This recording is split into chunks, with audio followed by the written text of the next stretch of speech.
Hi, I'm Jennifer MacKenzie, a professional home economist, recipe tester, cookbook author, food writer, all things food, recipe editing, and welcome to my kitchen. Today we are making bacon ranch macaroni salad. I love pasta salads, and this one is so easy. It's made with Canadian ingredients and things that are just really, you probably have on hand. We're making our own ranch dressing, and once you make your own, you won't go back. The feature ingredient we're using is bacon, and made with a wonderful Canadian pork.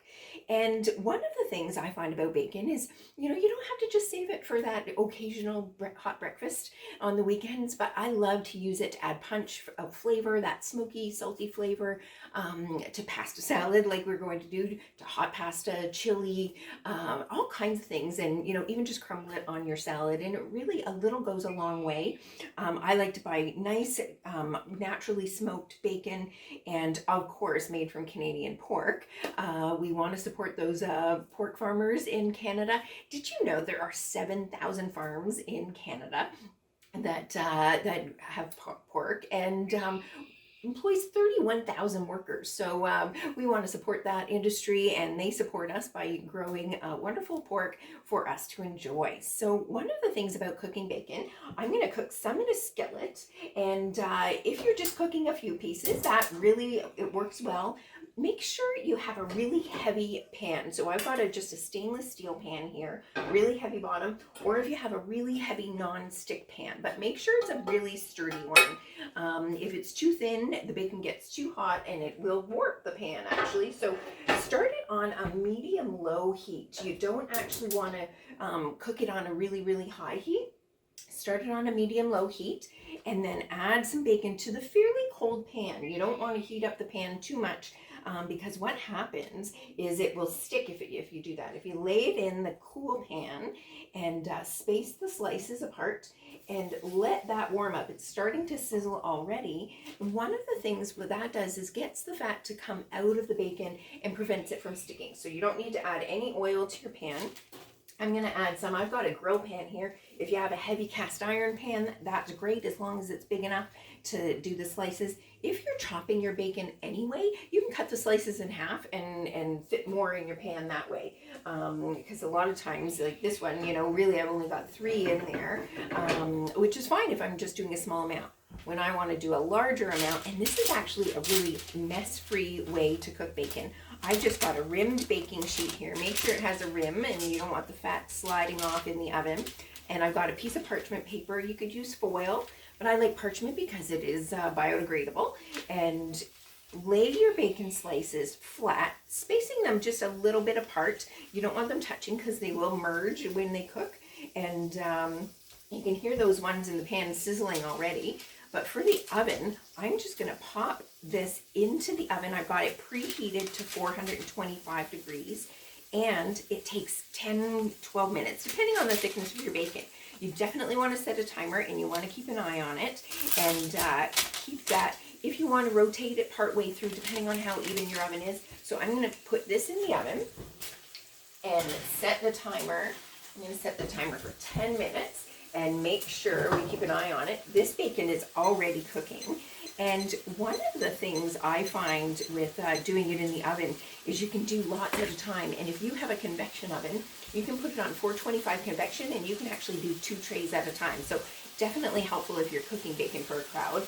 And one of the other things that we're using 8 slices for our recipe today, but if you're only using 4 or 6 slices, I like to cook up the whole package and then put it in a sealable bag, pop it in the fridge, and then use it for later in the week. One of my favorite things to do is make cheese dreams. So you use cooked bacon on a nice piece of bread and toast that in my toaster oven with the bacon on top. Oh, one of my favorite lunches and snacks. Well, our bacon is cooked. The bacon in the pan is nice and sizzling and brown. So just transfer that to paper towel. I've got mine on another baking sheet, a clean baking sheet, and that will help drain. Oh, that's the bacon in the oven. We'll check that.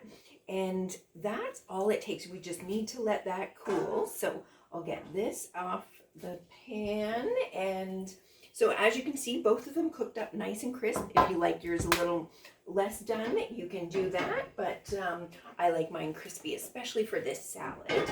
And we'll check what's in the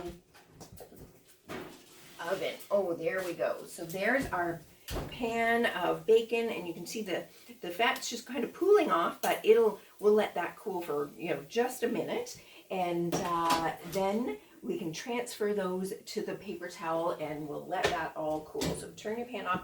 When I had that pan, the frying pan cooking the bacon, I actually ended up turning it down to medium low. So if the bacon starts to splatter, turn down the heat and just keep an eye on it. Definitely don't walk away from your cooking bacon. But as you can see, the stuff in the oven cooked up beautifully. So we'll just transfer those to the paper towel and let those cool, and then we'll get ready to assemble our salad. Now this is a make-ahead salad, so it's really great for entertaining, and I will show you just how easy it is to make while the bacon cools off.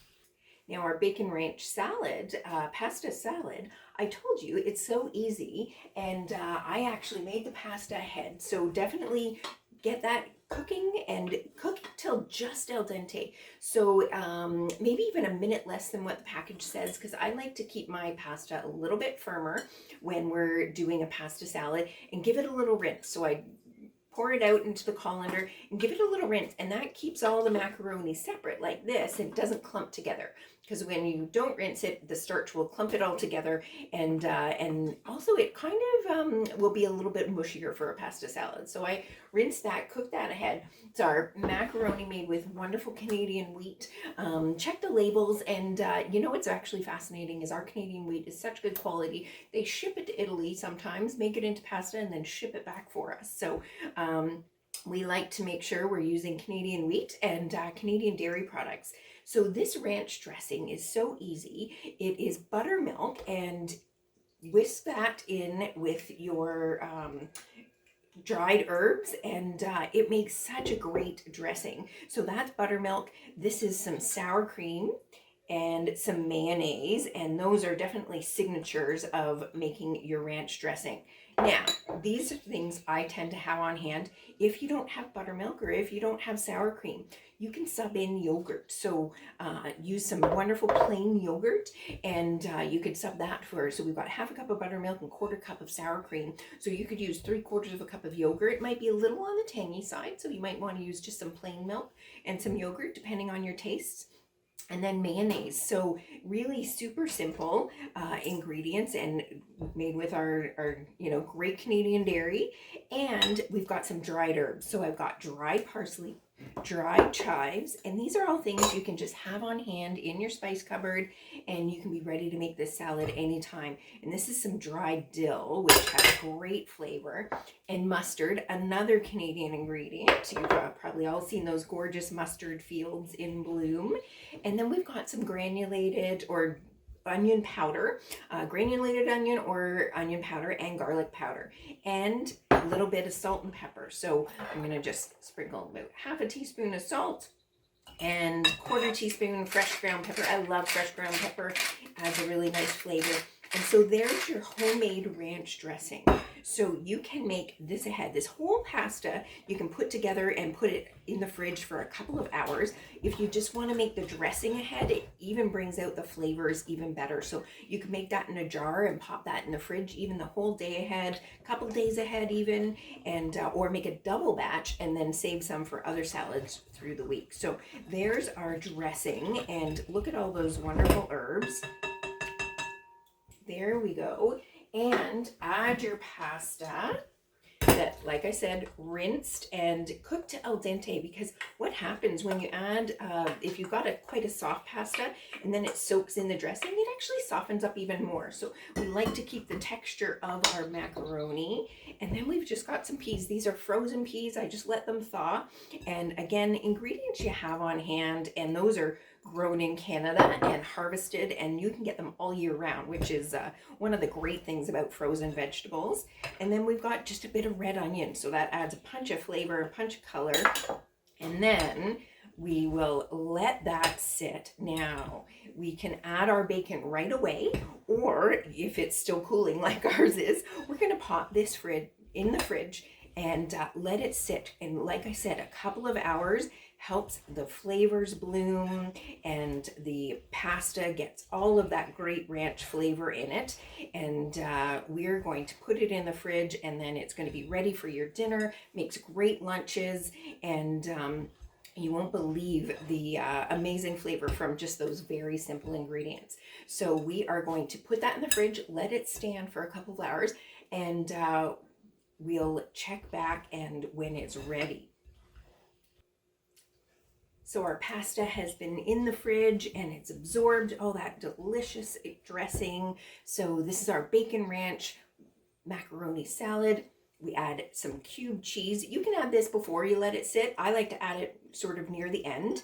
And this is cubed old Canadian cheddar. It's got a nice sharp flavor. You can use a milder cheese if you like. You could use a mozzarella. You could use sort of a seasoned Havarti would be nice. We've got lots of wonderful Canadian cheeses. Even if you wanted to go a little bit stronger, you could go with a blue cheese. So Canadian blue cheese. And then we've got our crispy bacon, and listen to that crackle. One of the things I like to do is add nice big pieces of the bacon so you really know it's in there.